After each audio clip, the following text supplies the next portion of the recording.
All right, I'd like to call the meeting to order with the Pledge of Allegiance, please. I pledge allegiance to the flag of the United States of America and to the republic for which it stands, one nation, under God, indivisible, with liberty and justice for all. Thank you. Welcome, everyone. Roll call, Mr. Lundberg. Holm. Yes. Odie. Yep. Hagelin. Klatt. Schrader. Yes. All right, that takes us next to the approval of the agenda. Superintendent Larson? Yes, Madam Chair, I just have one thing to note on under personnel, item F2.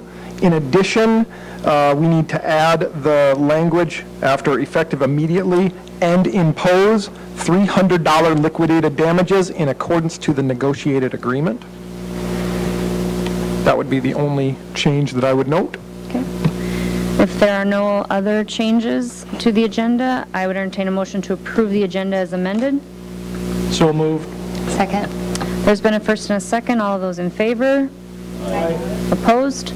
Motion passes. Thank you. There are no conflict of interest disclosure or waiver requests tonight. That takes us to regular meetings from May 8th and May 22nd, the minutes. Are there any questions, concerns, changes that need to be made? If not, I would entertain a motion to approve the 2 sets of regular meeting minutes that you have for your review. So moved. Second. There's been a first and a second. All those in favor? Aye. Opposed? Motion passes. Thank you. No community input tonight.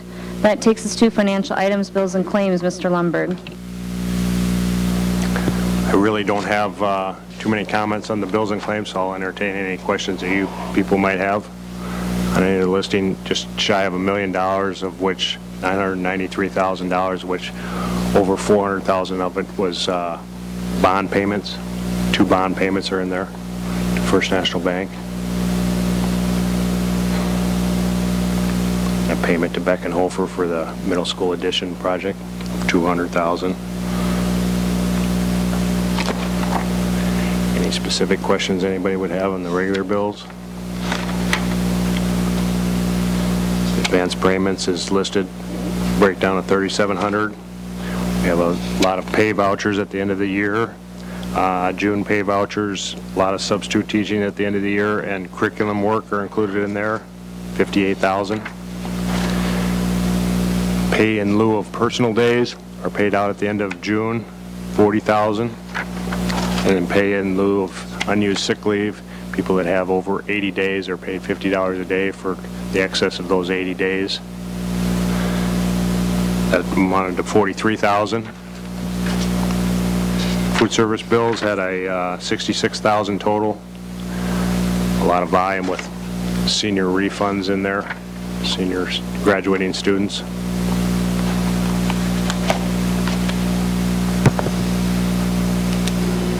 Any questions for Mr. Lundberg on the bills and claims? If not, I would entertain a motion to approve those as presented. So moved. Second.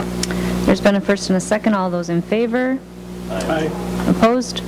Motion passes. Thank you. Financial report, Mr. Lundberg. Okay, the cash report for the month of May, $5,177,000 coming in, had $8.4 million of receipts and $2.7 million of disbursements. Left in total $10.8 million, of which $7 million was in the general fund, $1.8 million in the capital outlay fund, $345,000 in the special education fund, $618,000 in the pension fund, and $975,000 in the bond redemption fund. You can see on the cash report the interfund transfers there between general fund and special ed fund and the bond redemption fund. Those funds are all paid up now with their interfund transfers and interfund loans, so everybody's on the straight and narrow there. The $8.3 million is itemized in the next 2 pages. The second half of the tax draw, the May tax draw, is in there. You'll see another big influx next month. It's the reason for the high receipts. The payroll summary for the month of May, just a little over $1.7 million. Very typical month. The financial reports, the first 2 pages of the revenue report through May, 11 of the 12 months, 92% of the fiscal year are complete. Nothing that I have noted in the revenue side, unless you saw something that stuck out to you. I don't think there's anything different than what we've seen since October. On the expenditure side, pretty much the same there, 92% of the fiscal year down, and the general fund showing 90.11% expended. Capital outlay fund is 92% expended. Special education fund is 94% expended. Early retirement is 100% expended, and the bond redemption fund is 85% expended. The food service statement follows that. It shows a loss of accrued loss of $6,800 versus a net income of $43,000 at the same time last year. As we've been noting all along, that will be down this year from last year. And lastly, the financial statement for the trust and agency account, $141,000, and the amount held for others. That's all I have. Any questions on the financial report as presented? Thank you, Mr. Lundberg. Thank you. Hearing none, I would entertain a motion to approve the financial report as presented tonight. So moved. Second. There's a first and a second. All those in favor? Opposed? Motion passes. Thank you very much. That takes us to general business. Looks like the first thing we have is under administration reports, Superintendent Larson. Thank you, Madam Chair. Real quickly, want to give you an update on the middle school entrance remodel construction project. Masonry work continues. If you drive by, you would note they are actually starting on the outside finish work, so the matches up nicely. We'll look forward to seeing that once that's completed. Roof, joist, and decking is in progress. Exterior demolition has begun and is really gearing up now on the front entrance. Interior concrete floor slabs or concrete flat work should begin this week. Hopefully the rain didn't cause too much of a delay on that. But just want to note to everyone with this demolition process now, make certain you're using the northwest entrance to get into the middle school, and then also construction zone safety reminder, stay outside of the orange safety fencing and stay away from the construction area. Want to note to all current and incoming school board members, the joint convention is in Sioux Falls, August 10th and 11th. Feel free to contact the business office in the event that you would like to be registered and attend. And I want to just note that the strategic planning survey will be open until June 15th. I would like to thank Kim at the Brandon Valley Chamber of Commerce. We've been in communications, and she is going to actually send out an e-blast to all of our Brandon Valley area businesses that are members of the chamber and supply them with the link so they're able to supply us with information and feedback regarding our school district, as we greatly value our business community. A couple other items to note: in the process of scheduling that technology committee that we talked a little bit about regarding our websites and some of those items, and then also the upcoming in the agenda, the 2017-2018 annual meeting date will be on July 17th, pending approval here shortly. And just want to note that at 6 p.m. will be that budget hearing, and then the annual meeting to follow. And then a little nuance that we're dealing with surrounds the area of background checks. We've been contacted by DCI here in South Dakota, and non-criminal justice agencies, schools that utilize background checks have some new things that they have to do. My understanding is ultimately the state was audited by the FBI, and basically what they told us is that you have to have a policy, which we do. I would note that we do have a policy, and we are currently in the process of reviewing our policy. It will need to be tweaked in a few areas, as there are some requirements that they have set forth now regarding like an appeals process. So if you deny employment for someone based on a background check, there has to be a specified appeal process in which they can take to appeal that decision. And then ultimately there will be individual training required for multiple central office employees. Mr. Lundberg, myself, Mary Bauer, Jennifer Swenson, some of those folks will have to take some individual training specifically required by DCI and the feds for the use of background checks. So at this point in time, that's all I have. I would certainly entertain any questions that you may have. Anyone have any questions for Superintendent Larson? Thank you very much. Mr. Lundberg, anything additional tonight? Okay. I do not see Dr. Talcott or Mr. Schleckaway. Mr. Frecken, you have anything tonight? Okay. Put you on the spot. Okay. Mr. Babb, anything? Okay. Mr. Horst, anything tonight? Okay. Mr. Henschel, anything tonight? Okay. All right. There is no board policy, so that takes us to our first item under general business, to approve the Brandon Valley School District Behavior Program proposal, the BV LEAPS.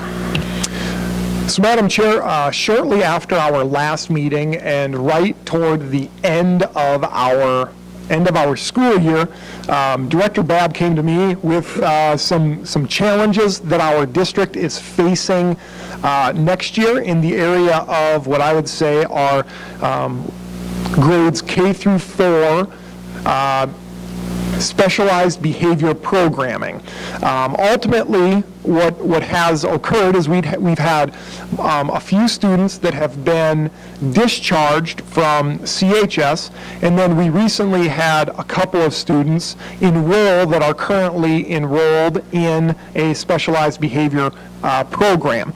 So, Director Babb and myself, we went and we toured a specialized behavior program, engaged in some professional conversation about the needs of our kids and how to best meet the needs of our kids, spoke with Business Manager Lundberg regarding the budget and the best way to make it work, and then ultimately have formulated the following proposals. So, BV LEAPS, as in education everything needs a fancy name, we came up with BV LEAPS, stands for Let's Enable All Pupils, and it surrounds a behavior program proposal. So the rationale and the needs for BV LEAPS. Ultimately, what we have is an increased need for specialized behavior programming. General education students and or special education students that maybe are not fitting into the general education classroom, the general education setting.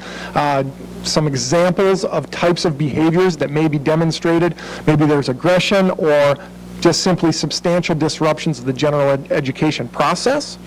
I would note that we currently utilize out-of-district alternative placements to meet the needs of elementary students who need that specialized behavior programming. For example, CHS is the program that I would refer to most often, as that is our most utilized day placement for students within our school district at this point in time. Now, there are some real challenges that we face with alternative placements. First and foremost is they're not always available.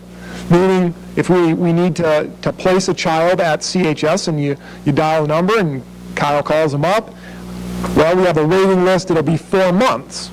Well, I'm sorry, but we still have to educate the child for 4 months prior to the child being placed in accordance to federal law. So that is a major challenge that we sometimes face. And then, as I previously mentioned, another challenge that we face is if an individual child is discharged from the program prior to successfully completing the program. Ultimately, if discharged from such a program, they come back to our school, and again, they have the right to receive a free and appropriate public education. So we have to accommodate such needs. So when I speak to the requirement, it's FAPE, it's free and appropriate public education. It's a federal special education law. It requires us to ultimately provide our students with an education. So what we've done is we have developed the LEAPS mission to give you a little sense of what it is we are exactly trying to accomplish within our program. BV LEAPS will provide specialized behavior instruction in a safe academic environment that promotes effective behavior, social, and emotional coping skills so students are able to successfully integrate into the general education setting. So I want to specify that what this is specialized behavior programming or a specialized behavior classroom where we really focus on student behaviors and then their social and emotional coping skills so that we are able to integrate them back into the general education classroom, because that is ultimately the goal of the program, is to get those children that are first, second, third, fourth grade the skills necessary to integrate back into the regular classroom. So just a real quick programming overview of what this behavior classroom would look like. Ultimately, it would be housed in Brandon Elementary in a classroom. There would also be 2 step-down rooms available, and then the specialized classroom behavior management model that we plan on utilizing at this point in time is a Boys Town model that requires specialized training, etc., for those staff members. I would note that this classroom is down on the special services wing. Not that we're isolating the program, but where Director Babb's office is, the classroom is down there, and then also the school psychologist current offices that would be utilized as step-down rooms are also down in that general vicinity. So ultimately, the staffing situation that we are looking at is utilizing our current behavioral specialist, and then also utilizing an EA that is currently on staff, that is one-on-one with a child that would be a great candidate to move into the BV LEAPS programming, so that EA would be able to come with them. And then ultimately what we're asking for tonight, or recommending tonight, is the approval of an additional teacher. And we'll talk a little bit about how that makes sense financially in just a moment. But I want to note that the schedule ultimately is operated on the school calendar. However, the programming of the day will run from the start of the day to 2 p.m. and then students would be released at 2 p.m. Transportation would take them to their appropriate drop-off, and we go from there. Now, in the negotiated agreement, duty-free lunch and prep period are specified, and ultimately what that is that is lumped onto the end of the day. So from 2 p.m. to 3:45 p.m. Is where we would utilize the duty-free lunch and the prep period, because the children that are in this program, for example, if we're in a process of integrating back into the general education setting, let's say, and they go to music, for example, one of those staff members would accompany that child to the music room, and the 2 other staff would stay with the other children. So that's the concept behind why you have that 2 o'clock to 3:45 time available. Duty-free lunch, prep period. So looking at next year, we talk about some anticipated impacts. If no program is impacted, if we do not take action and move forward, what we are looking at right now is 2 additional CHS placements. And I would remind you that just because we request placement doesn't necessarily mean that there's availability, but if we do not implement a program, there will be 2 additional CHS placements made or requested. And then in addition, we will also have 2 additional education assistants that we would need to hire to help successfully manage students in the general education setting to ensure that there are not substantial disruptions for the other 25 kids in the room, teacher, etc. So total additional expense that we stare at in that nature is about $110,000. LEAPS, if implemented, as we asked, 1 additional teacher, approximately $62,500, and then we're looking at approximately $8,000 in professional development training on the specialized behavior management training that Boys Town would deliver to our staff. With that being said, we would also utilize the current behavior specialist who floats from multiple buildings and works with students on behavior plans and those types of things. And then ultimately we will be utilizing, like I said, an existing EA. So there is a loss of services, naturally, with the behavior specialists not being out in those other buildings. However, the concept is that if we take away some of our highest need behavioral challenges and put them in specialized programming to help them build their capacity, then that individual's role is best suited for this role within our system.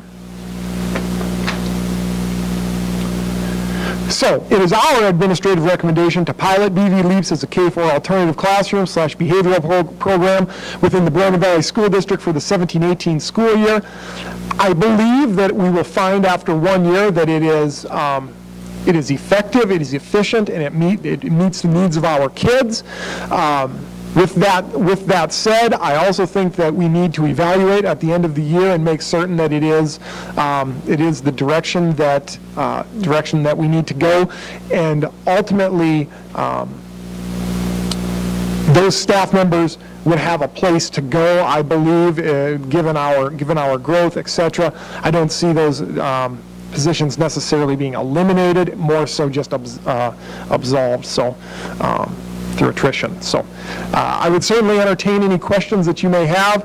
Director Babb is here this evening to speak to the proposal if there are any questions you'd like for him as well.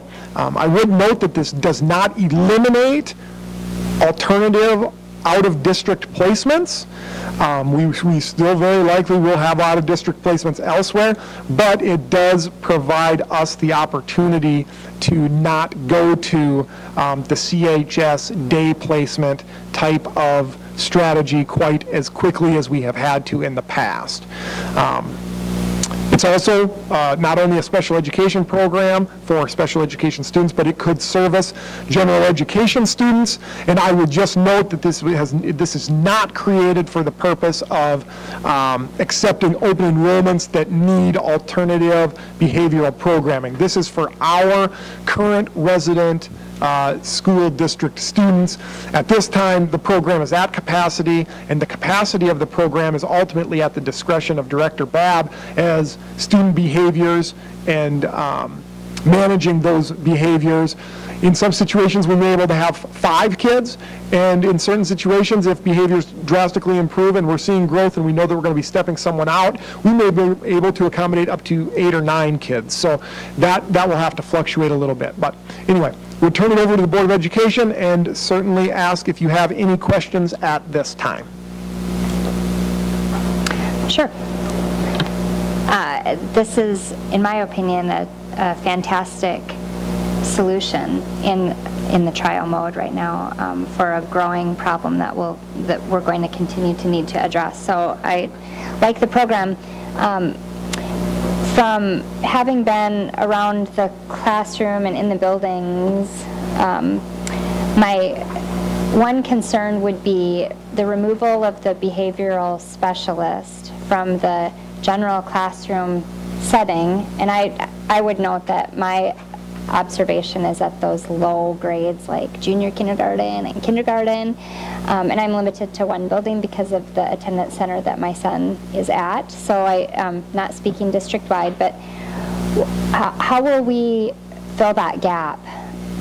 Because I think that there is a huge gap then if you don't have Mrs. Van Horn over to help teach those really young kids what it means to enter a classroom setting and how to behave. Member Clapp, I guess what I would note is that if a principal has these students that are exhibiting these types of behaviors in the general classroom, the general education classroom, they're currently spending a lot of time with 1 or 2 kids, okay? So by them being placed in a specialized behavior program, that will allow principals to ultimately have a bigger impact on school climate, culture, and behaviors exhibited within the school in their entirety, would be the answer that I would stand at this point in time, knowing that if we wanted to not only do this, but also have a behavior specialist that floats around, we're talking about a $150,000 deal versus a $60,000, $70,000 deal. So that's kind of where the weight has come, is we believe, or I believe administratively, our principals will be able to work more effectively and efficiently with all students, given the heavy load that sometimes 1 or 2 high need behavioral challenges can bring. And I would say that sometimes the counselors could pick up some of that. You know, I think she works collaboratively with the counselors right now. So, you know, I would hope that that would be something that they could pick up. They do guidance, for example, and they go into the classrooms, right, Merle, and teach different social skills and different things like that already.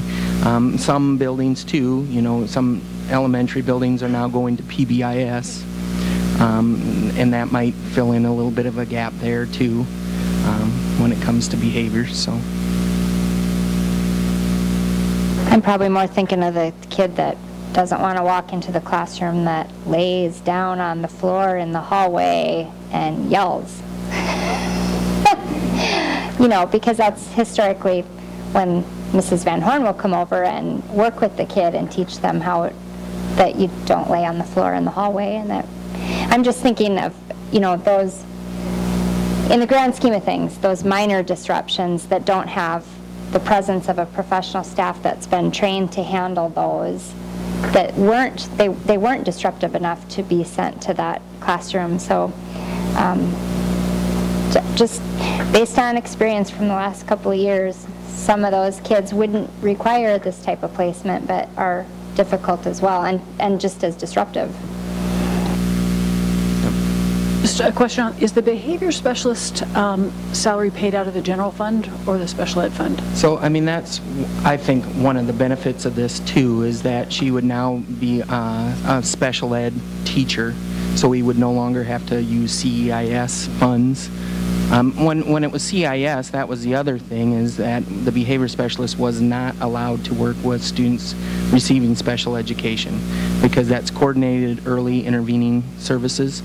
And so what that means is her job was trying to keep those students off of IEPs, and so it's a proactive way of doing that. So moving in this direction, now she could be considered a full-time special education employee, right, Paul?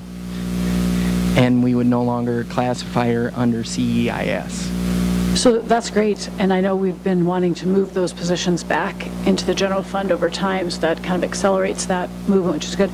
So how are we able to have general education students in that classroom then, if it's all special ed salary? Well, there's some time and effort sorts of things there, you know.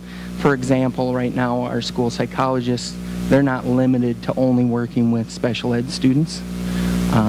So there's some of that.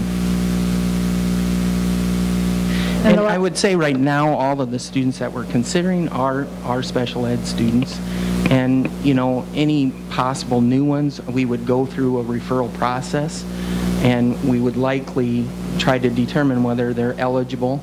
Sometimes that just can't work. There's a set criteria, and if they don't meet that set criteria, then they're not eligible for special education services. But we would definitely, through the process, any new student going into this program would go through an evaluation and that sort of thing. So There's allowable indirect benefit. And just one other, just to understand the system, so the teacher that is there would be responsible for the education, that kind of the academic needs of these students during Yes. the day, regardless of their age, and they would be working kind yes. of And, in you a know, small there group. will be an age range, possibly K through 4. And that's another component for two teachers, because, you know, the way I process this and through the observation of the program that we went and saw, and we asked them, hey, could we have like multiple levels of students, age levels of students in one room? And their comment was very simple, well, if you have the appropriate number of adults, it certainly could be successful. But it's no different than anything else. Teacher A is going to take first and second grade over here. Teacher B is going to take third and fourth grade over here. So there's going to be times where it's divided and maybe times where it's whole and some of those things. But that's a general concept with the number of adults in the room. In a comment that somebody said, and I don't know who it was, maybe Jared said it, but are we looking at EAs as far as one-on-one with each kid? I mean, are we having an EA with each kid? No, sir. So what we would have is we would have two teachers and one EA in this classroom with 6 to 8 kids, depending on what surfaces throughout the district. So what I would tell you is no, it's staffed with 3 people, and 3 people only. When I speak to EAs for an individual kid, if you don't have this behavioral program, the specialized behavior program, and I'm not doing the program and the interventions that these teachers will learn and the behavioral management strategies these teachers learn and acquire through the training justice. 8 positives for every 1 corrective comment is what the programming is about. 8 positives for every 1 corrective comment. So, I mean, it's very proactive in behavior management, very positive in nature. When I speak to one-on-one EAs, if we don't have this, and we know that we have a student who's been discharged from CHS, and they are 2nd or 3rd grade, that individual child will require a one-on-one EA. I mean, almost without any uncertain terms, to manage that child's behavior in the general education setting, it will require that. What I'm telling you is that from what we know is we likely have, we do have 3 children who would fit that type of criteria that are living in our boundaries and will begin next school year, which would require hiring those additional EAs for one-on-one type of setting. And then we push them out into the general education setting where they very likely won't have the supports necessary to build those coping skills, those social-emotional coping skills, build those behavior management strategies that they need to be successful in the general education classroom setting. I kind of feel like we're setting them up to fail by doing that. However, if we do this, we're putting them into a specialized behavior management program that gives them those skills necessary to be successful and ultimately integrate, and we're really hoping by 5th grade, because truth be told, we still have a gap. We still have a gap, grades 5 through 6, in alternative placement options if CHS as a day program isn't successful. So it's where the glaring weakness is within our program, I would tell you, is what we've really focused on. So that's where the one-on-one EA business starts. So sorry, that was a really long answer to a simple question. My next question, Jared, would be or Kyle. Let's see. Oh, I lost train of thought here. Oh, if we find that we don't have enough staffing, I mean, we're overwhelmed, are we in a position to automatically pull somebody in? But they have to be trained, don't they? So what I'm saying, just example, say we've got 3 now, and say you come to Jared and Paul and say, we need another one, but yet that person needs to be trained a proper amount of time before he or she can come in and help, right? Mm-hmm. So do we have are we financially strong enough to maybe add another person if we need to be? Excellent question. I guess my comment to that would be, right now we feel as though 2 certified teachers and 1 EA for the 6 to 8 high-need behavior students that we are talking about programming for. We are certainly staffed. 3 is certainly acceptable. In the event that that would change, then we would have to evaluate whether or not an additional EA or an additional teacher or the alternative out-of-district placement is correct. And I would remind you that if we do that, that's $25,000. So we send $25,000 for the out-of-district alternative placement. So that's where that's the answer to that question. 3 people is certainly enough staffing for what we believe is the need at this time. And what's the impact to transportation? Great question. And when you note, when you see the dollars that I presented, I did not present a cost for transportation, because ultimately if a child is at CHS, we are transporting them to CHS and back. Oh yeah, absolutely. So I spoke with Director Hinchell, and basically the morning transportation, because the day would start at the regular time, would be very little impact. The 2 p.m. transportation actually works rather well, as Les was standing there as well, Leslie was standing there as well, and we were having conversation, because that would allow suburban drivers or van drivers, if we needed 2, for example, to come make their 2 o'clock run with those students and then go to other buildings or other routes. So it will have an impact, cost impact. It'll be additional 2 routes at 2 p.m. However, it's kind of cost neutral, for lack of a better phrase, if they were at CHS, because we'd have to drive over and get them at the end of that day as well. But And yeah, one very of the good question. EAs and teachers will probably be riding on the suburban with those students, just to make sure behavior on transportation is. And again, the number of units that we need to transport those kids, whether it be 1 suburban or van or 2 suburbans or vans, is very dependent on the number of children that end up in I think the BV location Leaps where they program. live. Absolutely. If I could just clarify, so the scope of the program would cover students up to 5th grade? Is that what just up to 4th? K4. Okay. Jared and Dr. Larson and I talked about if we really had a need for a 5th grader, that's maybe a possibility, but that's not ideal. It's not the scope of probably this visit. With that in mind, where do the 6th grade, where do those older kids go? What's that program called, if there is one? Well, right now, we don't have, and that's what Dr. Larson was talking about earlier, when we have that kind of gap. We typically utilize alternative settings, like Children's Home Society. So CHS would be the alternative setting for 5th and 6th grade children. If discharged from CHS, that's the gap that I'm speaking to. That's we struggle to find that placement.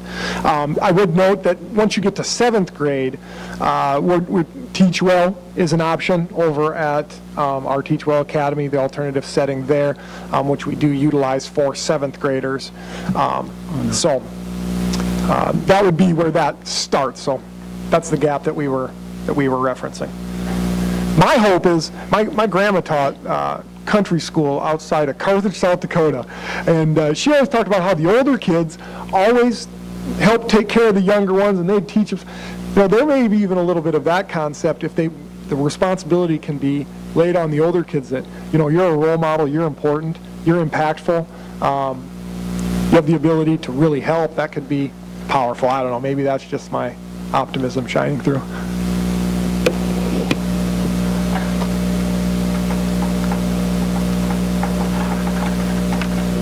Any other questions for Director Babb or Superintendent Larson?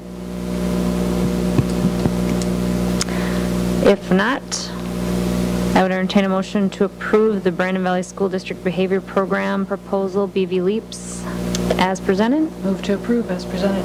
Second. There's been a first and a second. All those in favor? Opposed? Motion passes. Thank you. That takes us to general business consent items numbers 1 through 5. I would entertain a motion to approve those as presented. So moved. Second. There's been a first and a second. All those in favor? Opposed? Motion passes. Number 1, under personnel, to approve the BV Leaps classroom teacher position, 1.0 special education full-time, based on a conversation that we just had about the BV Leaps program. If anybody needs any additional information on that, feel free to ask a question. If not, if someone is willing to make that motion, that would be great. Move to approve 1 special education full-time employee for the BV Leaps program. Second. There's been a first and a second. All those in favor? Opposed? Motion passes. Thank you. That takes us to personnel items 1 through 11. I would entertain a motion to approve those as presented, please. So moved. Second. There's been a first and a second. All of those in favor? Opposed? Motion passes. Thanks. There's a request for maternity leave there for your review as an informational item. Looks like there are also some building permits listed. If you would like to peruse those at your leisure, you can. 7 thank you notes to the Board of Education for various items from staff. That takes us to board reports, formal board reports. I think we may have a few tonight. So transportation, Mr. Odie, do you want to go first? Oh, we had a good meeting last week on transportation, sort of wrapping up the year. And basically, the conversation was about how to improve more communications, get the message out of either informing parents of kids that are out of line on the bus, or just letting people know what's going on. Also, we were having 2 more buses that are going to be purchased, as well as maybe a Suburban. And we were in the market for an assistant mechanic position, but that thing is still open at this present time, and it's still being advertised. Anything else in transportation, Renee? Nope, I don't think so. It's just first announcement. Get your bus passes before what date? Yeah. August 9th. There you go. So now you've had your first one. You'll get many more. If anything, on transportation, that was our biggest talk, how to inform the general public to get this purchased early so we do not have problems when school starts. Because if you don't purchase it before school, you're sort of out of luck for a couple days, several days.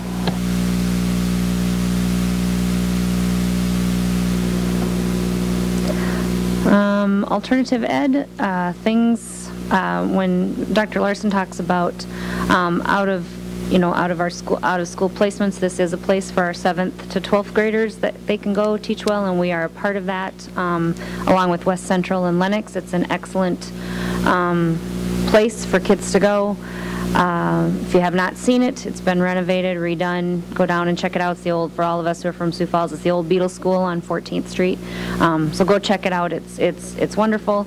And also an offshoot of that is, then people, the general public may not know this, but we actually, with Teach Well, hire the staff, teaching staff at McCross and Boys Ranch. So we're also, as one of my wonderful privileges as board president, I get to sign those kids' diplomas, and it's very, makes you feel pretty good when you can sign a few diplomas every year for the boys out there that are doing great work. So we have a great working relationship with them and hope to continue doing that. So that's just an update on Teach Well. Buildings and Grounds Committee. I think Carrie and I will split this up. First of all, we had a review of the jobs that were complete for this past school year, and there were several of them, and I hope the patrons of the district appreciate what we've done. There were several, but like the entrance to this, let's see, help me, high school, and some other projects around the district, as well as we also looked at what projects will be now we're looking at for 2017 and 2018, and also reviewed the 5-year capital outlay projects. And so we are, as the district continues to grow, we are also busy trying to take care of our kids to get them educated in the best facilities possible. And I'll let Carrie add anything else.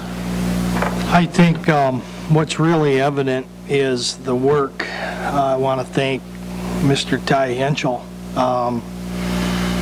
Lundberg, and administration for the work that goes in. It's one thing to identify a project, but I tell you, whether it's the bid process, to do what's right for the patrons of this district, it takes a lot of work. You just don't make a one phone call and done. And I think there again, I really want to thank the extra time and hours for Ty, and these people are really working hard for our students and administrators in the district. So, and I think the other thing that's really evident is that when the board and these various committees set out an agenda and goals. I'm looking back at a 2013 Facilities Review Committee. It maybe is up, yeah, it's up on the board there. It's amazing how things get done. If they're not done, they're either in progress or they're on target to get done. So that's kind of my comment there. So.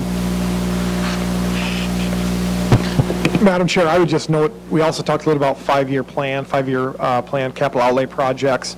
So next year, we're looking at the athletic complex field turf, old high school office, reconfiguration, and then ultimately an elementary building in the coming years, 2020, 2021, depending on growth as we constantly evaluate growth and we constantly evaluate our trigger points, our enrollment trigger points.